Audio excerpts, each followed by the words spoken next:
Hello दोस्तों, welcome back my YouTube channel. अगर आप चैनल पे नए हो तो चैनल को सब्सक्राइब करें, वीडियो पसंद आए तो लाइक और शेयर जरूर करें। और मैं EMRS एग्ज़ाम की डेट के बारे में बात करने वाला हूँ। उसके साथ में एक चीज़ और बताने वाला हूँ आपको। जैसे कि आपको पता है कि EMRS एग्ज़ाम डेट आ चुकी है और काफ़ी बच्चों ने इसका फॉर्म भरा होगा।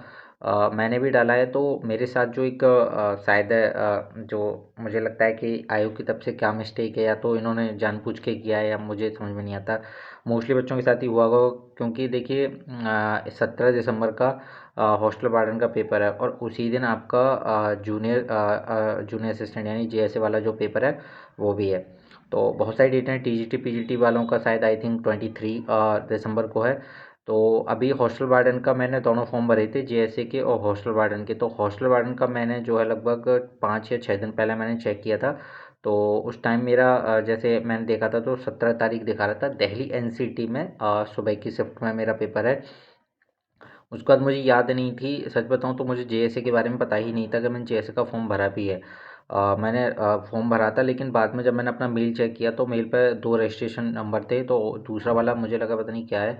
जब मैंने चेक किया तो वो JSA का था। तो JSA का जब मैंने कल चेक किया उसका, तो वो भी दिल्ली NCT में 17 तारीख को ही है पेपर, वो भी JSA का। और वो इवनिंग शिफ्ट में है। तो मुझे एक समझ में बात ये नहीं आ रही कि आयोग ने जो ये एग्ज़ाम डेट दी है किस बेस पे दी हैं। चाहते तो एग्ज़ाम में ये दो मतलब करा सकते थे, लेकिन इन्होंने, अब मान के चलिए कि अगर मुझे कोई दिक्कत नहीं होगी, क्योंकि अगर सिटी देखा है तो एक ही है। अब वो हॉस्टल वार्डन का जो पेपर है वो मॉर्निंग शिफ्ट में है और JSA वाला जो है शाम की शिफ्ट में है। तो सुबह का पेपर दे के मैं शाम का पेपर दे सकता हूँ, ठीक है, उसमें कोई दिक्कत नहीं है। लेकिन अब सबसे बड़ी दिक्कत यहाँ उन बच्चों की भी हुई होगी अगर बाई चांस इन्होंने सिटी को अलग अलग दे दिया होगा तो, ठीक है। और शायद ऐसा भी हो सकता है कि JSA का पेपर दोनों मीटिंग में हो, मॉर्निंग में भी हो और शायद उसमें भी हो। तो ये देखने वाली बात है कि किन किन बच्चों के साथ ऐसा हुआ। अगर आपके साथ भी अगर ऐसा हुआ तो आप कमेंट बॉक्स में मुझे बता सकते हैं कि किसका पेपर किसने हॉस्टल वार्डन और JSA के या हॉस्टल वार्डन के साथ में अदर कोई फॉर्म डाला था, या दो पेपर डाले, 2 पोस्ट के लिए अप्लाई किया है। तो उन 2 पोस्टों का जो पेपर है वो एक ही दिन पड़ा है आपका, या अलग अलग शिफ्ट में, या एक ही शिफ्ट में और एक ही शहर में, या अलग अलग शहर में। तो आप ये चीज़ मुझे कमेंट बॉक्स में बता सकते हैं। और अगर ऐसा है, अगर एक ही शिफ्ट में है तो ये बहुत बड़ी भाई देखिए गलती है। फिर तो आपको एक पेपर तो छोड़ना ही पड़ेगा, आयोग की तरफ से तो गलती हुई है।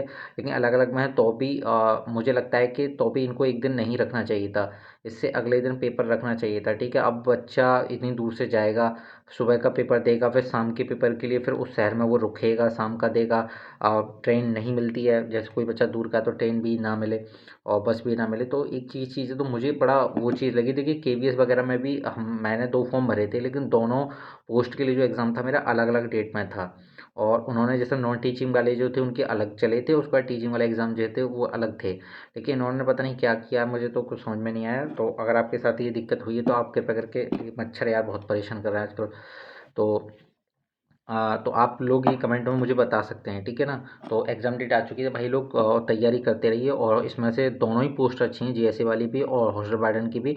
और हॉस्टल वार्डन की पहली बार आई है वैकेंसी, तो मुझे लगता है कि कट ऑफ ठीक ठाक जाएगी, इतनी ज़्यादा भी जाएगी कम भी नहीं जाएगी, पहली बार पेपर है।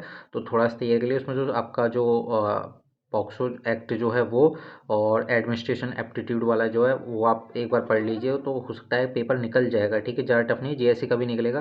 क्योंकि JSA में 30 नंबर का कंप्यूटर, तो कंप्यूटर फोकस जरूर रखिएगा, ठीक है। और जो मैंने आपको ये चीज़ बताई है, एक ही दिन जो एग्ज़ाम पढ़ रहे हैं, तो अगर आपका भी है तो प्लीज़ कमेंट बॉक्स में ज़रूर बताएं, ठीक है ना। और कमेंट बॉक्स में मैं अपने व्हाट्सएप चैनल का लिंक भी छोड़ दूंगा, तो कृपया करके आप उसमें आप ज्वाइन कर सकते हैं मेरे चैनल को, ठीक है। तो वीडियो कैसी लगी, वीडियो अगर अच्छी लगी तो वीडियो को लाइक और शेयर जरूर करें, और मिलते हैं नेक्स्ट वीडियो में। तब तक के लिए जय हिंद दोस्तों।